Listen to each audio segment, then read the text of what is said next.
Hello again, everybody. This is Mr. Everything, and I'm coming back at you with another one of our first Naval Air Squadron tutorial videos. This time we're going to be talking about carrier takeoff and landings. We're currently going to be starting off this tutorial on a stationary carrier, which is a lot harder to land on than a moving carrier. Our second carrier is over there. It is moving, and that's where we'll do the second half of our tutorial. Okay. Flight deck controller is giving me a thumbs up, so I will be able to take off. So here we go.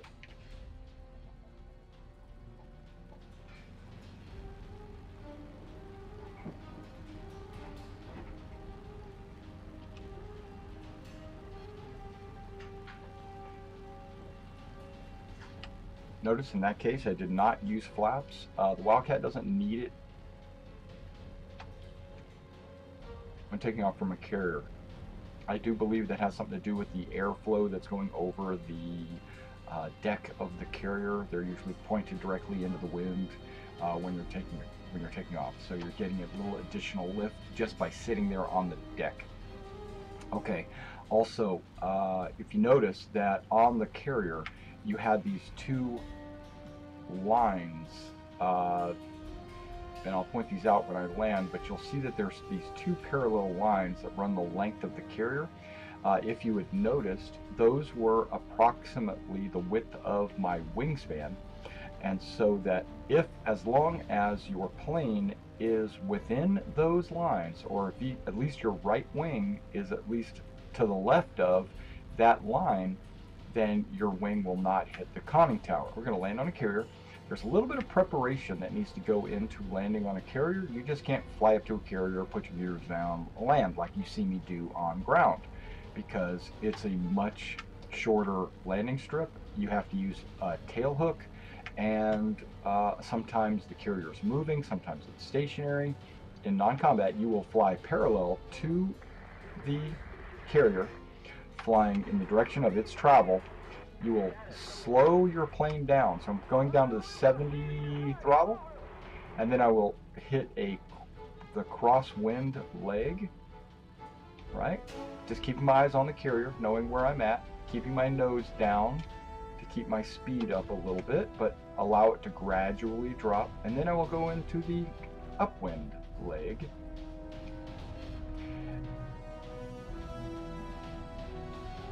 I guess this would be the downwind leg. I guess I started on the upwind leg. Okay. Yeah, this is the upwind leg.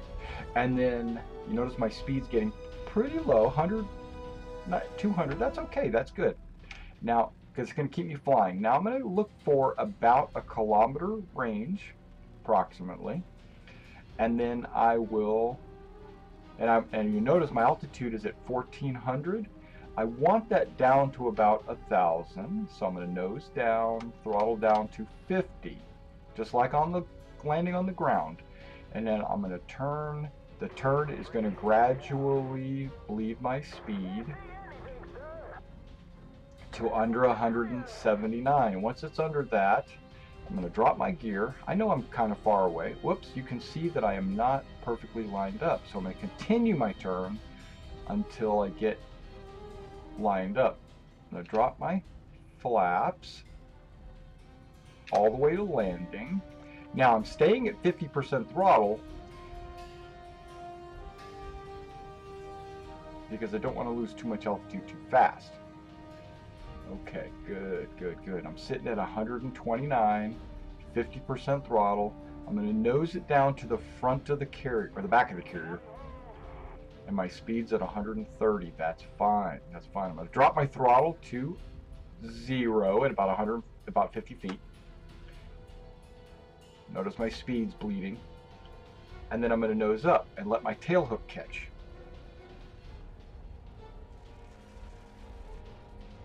Broke my propeller. Okay, get this crew out of the way. Okay, so that was a landing on a stationary carrier. Now let's go ahead and take off, and then we'll go land on that moving carrier. Again, I'm going to throttle up to war power. I am going to drop my nose to just below my crosshair. I'm going to ensure that my right wing is to the left of that white line so I don't hit the conning tower. And some planes are really big, like the Avenger has a really wide wingspan. If you find yourself in the center of the carrier, your wing will probably clip the conning tower. So what I do is, instead of pointing here to take off, I usually point right about here so that my plane will immediately start turning away from the conning tower and I take off this corner edge. We'll do that with the Wildcat just so you can see what I'm talking about. More power. See how it turned? Gear. Notice how I was lifting up off the deck even before I hit the end? Alright, so we're going to get some altitude. We're going to fly over there to that moving carrier. Okay, now when approaching a carrier for landing, you want to come at it from the front. I know that sounds crazy, but it doesn't really matter where you come at it from, because you can always make adjustments to get into the base leg. So what I'm doing is I'm dropping my throttle to 50 because I am way too high. I'm at 1,800 feet. I want to be, remember, and I want to start my approach at about 1,000 feet. So I'm going to nose it down. That's going to keep my speed up even though I've got a low throttle. So I might even drop my throttle more. And I want to get out to about 1 kilometer from the moving ship.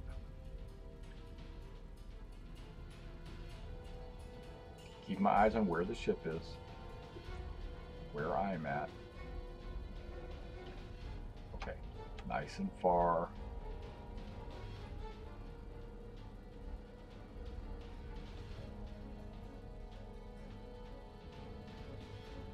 I'm going to drop my gear because this is a perfect time to drop it. I'm at 130 miles per hour. I might need to throttle back up to 50 like before. And then I want to keep my speed at right around 130. So I'm going to drop my flaps to combat flaps. That applies a little bit more drag and more lift. Now I'm not perfectly lined up, so I'm kind of moving to the right a little bit. As you can see, no extreme maneuvers, none of this junk, just a little bit of lining it up, staying at 130. Now at this time, I'm aiming in front of the carrier because it is moving. Because it's moving. Landing flaps, because I'm close enough for that. That's going to drop my speed even more. Notice my throttle is still at 50. I haven't even changed it because I got to keep up with this carrier because it's moving. Speed's really low. That's pretty good actually. And I'm going to raise my nose, which will in effect lower my tail behind me. Dropping throttle to 0. Raising my nose. It didn't catch.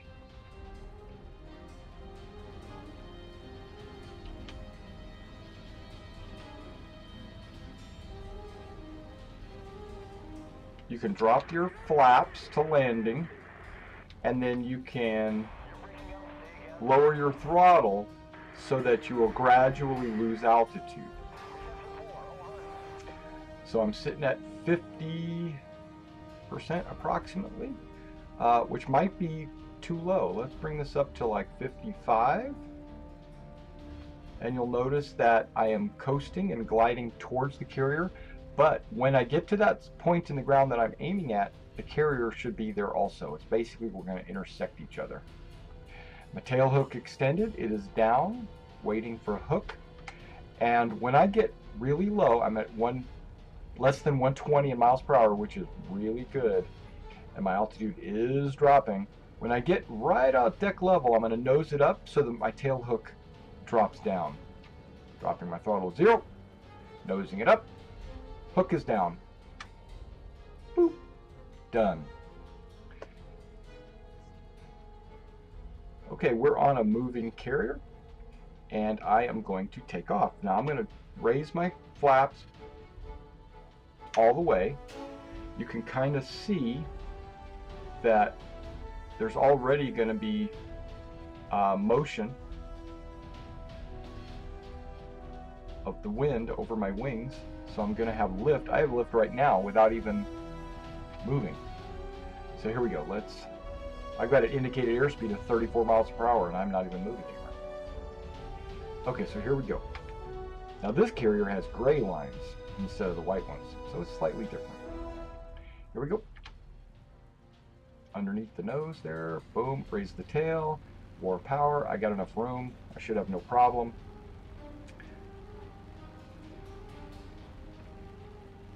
Raise the gear. I don't need them once you leave the deck.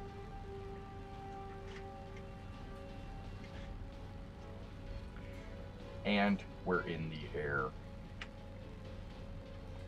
Okay, now I wanted to show you kind of an emergency landing. Now this can be done by any plane, carrier or otherwise. And that enemy we're talking about is just that dummy right there. We're not going to be attacked. This could be done with a P-51, a P-47, a light. Well, I don't know about Lightning, but probably a Lightning, any of these other aircraft. And if you lose your landing gear or if your tail hook gets shot off, this is the way I would recommend landing on a carrier. And I know this is dangerous, but it can be done, and you can be rearmed even in a B-17. I've done it in a B-17. Okay, so you're flying along, you see a carrier, it's your only landing spot because you have no other place to land. You need to really, really, really watch your speed. You want to try to keep it as low, just above stall speed. So I'm not going to lower my gear, but I am going to try to use my flaps to help with this process. If you don't have flaps, then you just have to do it in a very different way. You know, you just have to kind of really watch how you're doing it. But keep your speed as low as you can, as low and slow as you can. All right, this is perfect.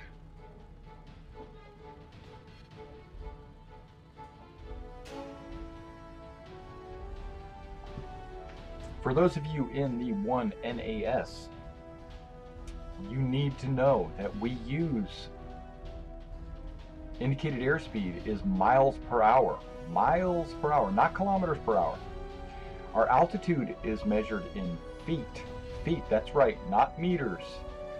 And our ranges, as you see over there, our ranges are in kilometers.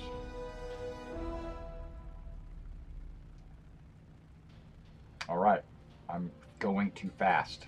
You see I'm at 123? That's okay though. I'm gonna drop the speed just a little bit, maybe a little bit more, maybe 100%, and I'm just gonna coast it in. Coasting it in, nosing it up. Nose it up, nose it up, nose it up.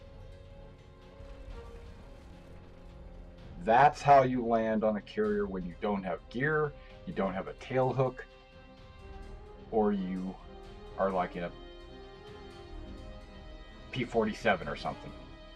Don't use the gear, because as soon as you use the gear, you'll just roll off the deck.